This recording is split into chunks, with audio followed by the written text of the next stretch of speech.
too long now. I know it's in the afternoon and we're all getting a little bit tired now. Thanks a million for having me here today, Pam.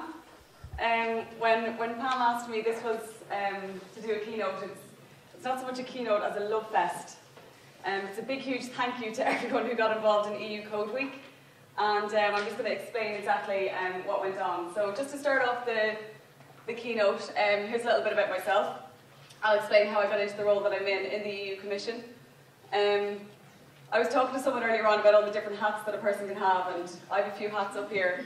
I'm from Drogheda in County Louth. There's a picture of St Lawrence's Gate. We had a great game-on event over the weekend for Drogheda Arts Festival, and that is code all over St Lawrence's Gate. I'm a teacher in St Oliver's Secondary School in Drogheda, and I have an online blog with my students, so that's my blog address there, juliecullen.com. I started out as a young advisor to Nellie Cruz. Nellie is the Vice President of the European Commission, and she's also the Commissioner for the Digital Agenda. So I started out in that role in February of last year. And through that role, I became Irish Ambassador for EU Code Week, which took place November of last year and will take place in October of this year. So that's that out of the way.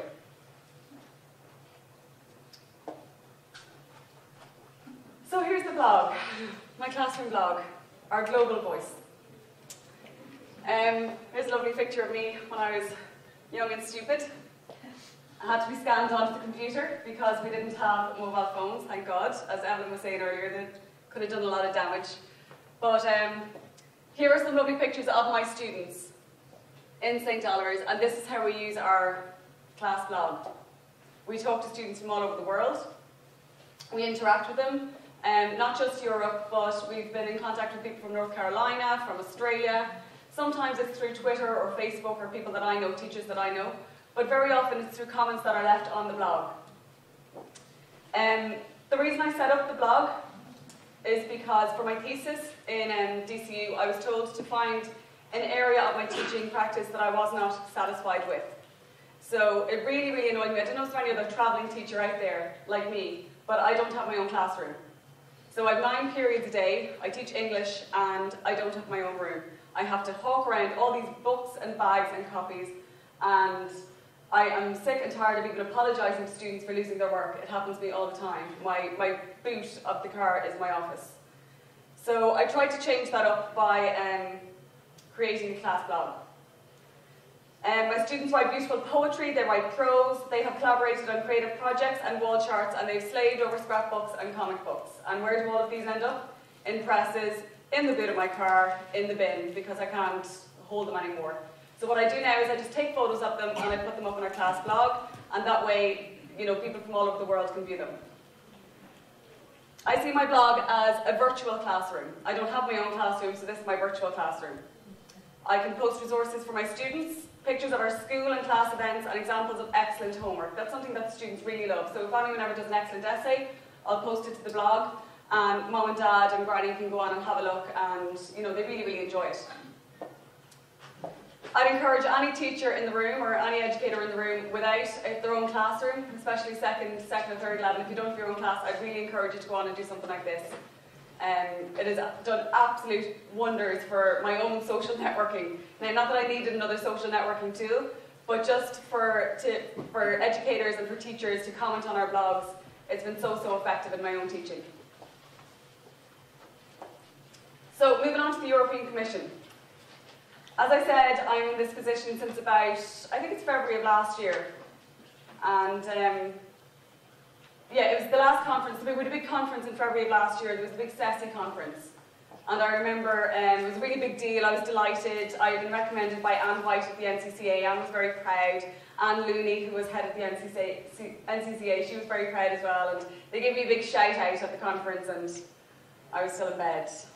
So I think there's a picture of a tweet up there from you somewhere. Maybe it's on the next slide.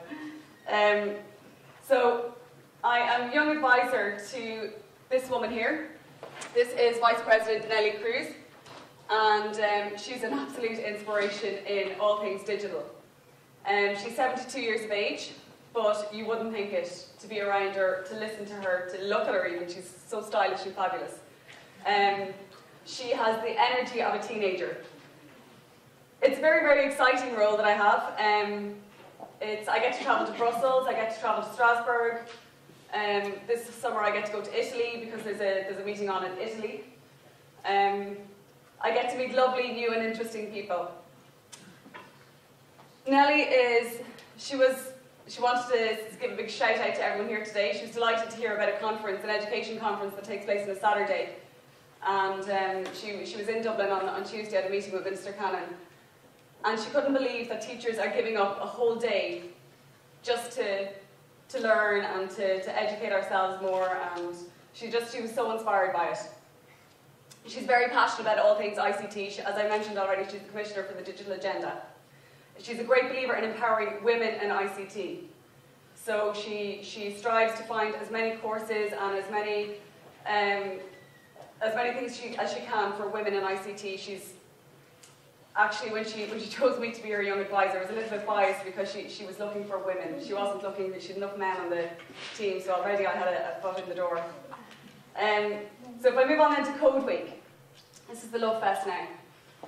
Code Week took place last year. I'm sure a lot of you have heard of it, but if it wasn't for a lot of you, it wouldn't have taken place at all.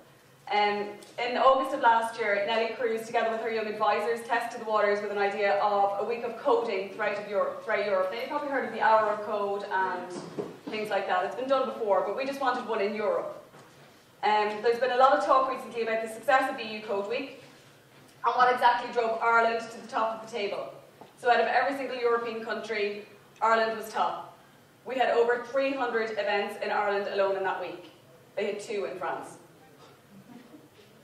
So Nellie Cruz was in Dublin this week. No, I'm not slagging France or anything like that. But, you know. Nellie Cruz, she was in Dublin this week and on a fact-finding mission with an express aim to find out what made Ireland so successful. We had over 300 registered events, as I've said, but judging from social media chatter, those figures don't demonstrate the true extent of our success. So in actual fact, I think we're closer to 500, but we can't really say that because we don't have official figures, but I think we did.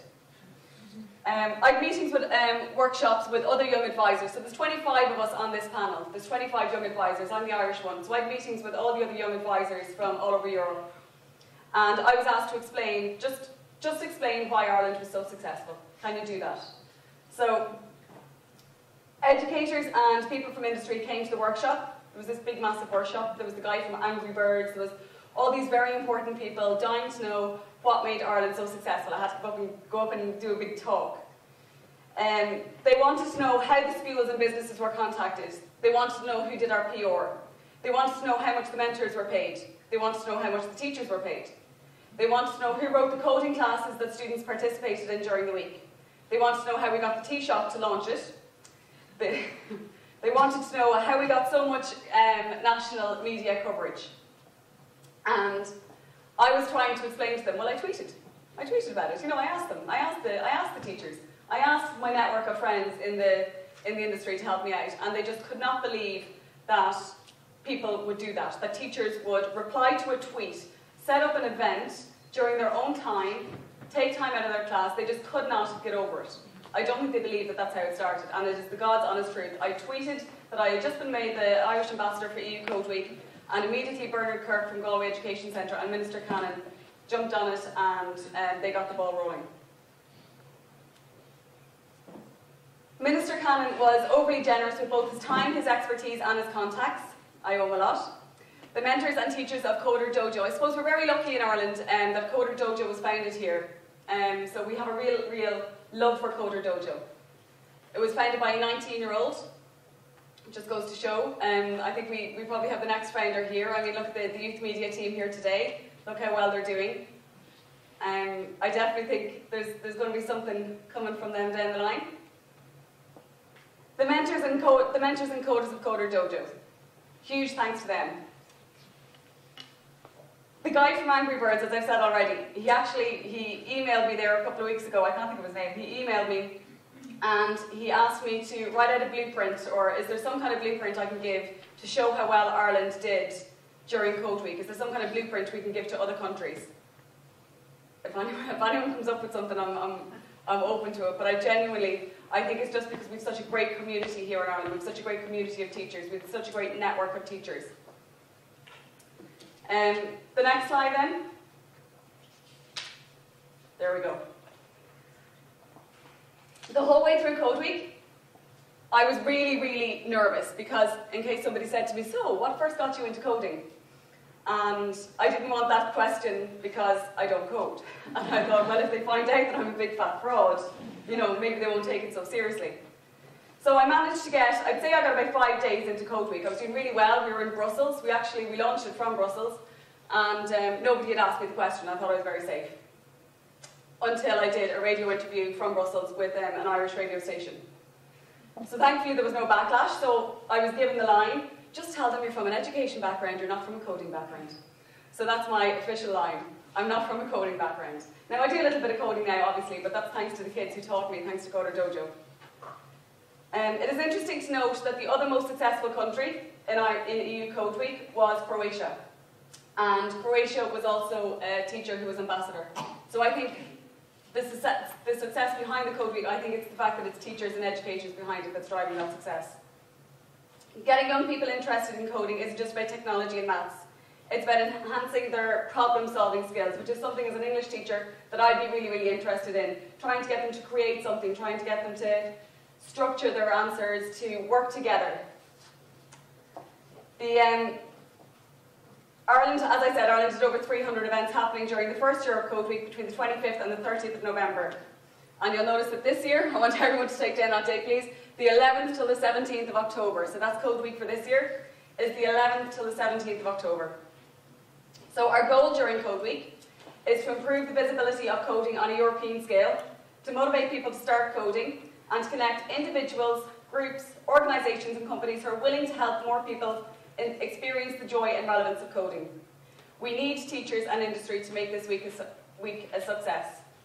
We need participation in the form of events, through content for our website, through sponsorship and publicity. That'll all be appreciated. So, just moving slightly on from Code Week, I'm putting on my Bianca hat and I'm trying to give practical advice to any teachers out there who want to connect in a global classroom. And these are examples that I've used so far. Has anyone here, I don't know, have you heard of the Graduate Quiz? That website address up there, graduate.org, has anyone heard of it? Yeah? It's brilliant, it's absolutely amazing. It's this quiz that you fill in once a week. You have to be 16 to do it, but you fill in the quiz once a week, the answers are on the quiz, the links are on the quiz, and you might win a prize. You might win an iPad, you might win a tablet, you might win a trip to the European Parliament, which 3 of my students have done. This is only our 2nd year running the course, running the European Studies course, and all they did was log on to the quiz, and 3 of them so far have won a trip to Strasbourg. So I'd highly recommend that you enter that. Euroscola is the thing that they go to.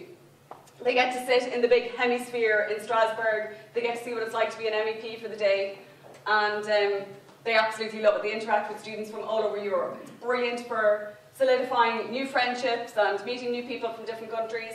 So Sabrina has won the trip, Joanna won the trip last year, Kira won the trip this year, and in February of this year, 26 of us won a trip. And that was in 2 years, just using that website, just using the quiz. So 26 of us got to go to Strasbourg and see what it was like to be an MEP for the day. It was absolutely amazing. It was a great experience. We got to go during our midterm break. I didn't realise that when we won the trip. But it was lovely. We got 3 days there. We actually got an extra day because the flight was cancelled on the way back. It was very fun.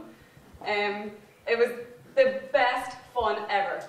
I don't know, has anyone ever heard of Erasmus Plus either? It's just something that's come in the last year or so, and there is so much funding behind it. There's so much great opportunity behind it. It's for any schools that are looking to exchange with other schools in Europe. I highly recommend it. There's teacher-only programs if you want to just go with your colleagues. There's student programs if you want to bring your class, and most of it is fully funded. So Erasmus Plus, it's a real pain to fill in the forms, but I'd highly recommend it. Some of you might have also heard of Comenius. That's another thing that you could look into. Or something that we do in my school is European Studies. So it was through the European Studies that we won the competitions on the graduate quiz. But I'd also recommend it if you're a French teacher, if you're a history teacher, if you're a geography teacher, anything at all that you can relate it to, you should try and get in European Studies. It's a phenomenal module in TY. It's absolutely amazing. All the resources are provided for you, and the team behind it are great. And they're constantly sending us out resources to the school, inviting us to the Irish Parliament, giving us tours. It's really amazing. So I think, I'm going to finish up now, but I think that for Global Voices, I think European Studies, definitely bring it into your school. It's done wonders for us. Thank you so much, guys, for listening to me today.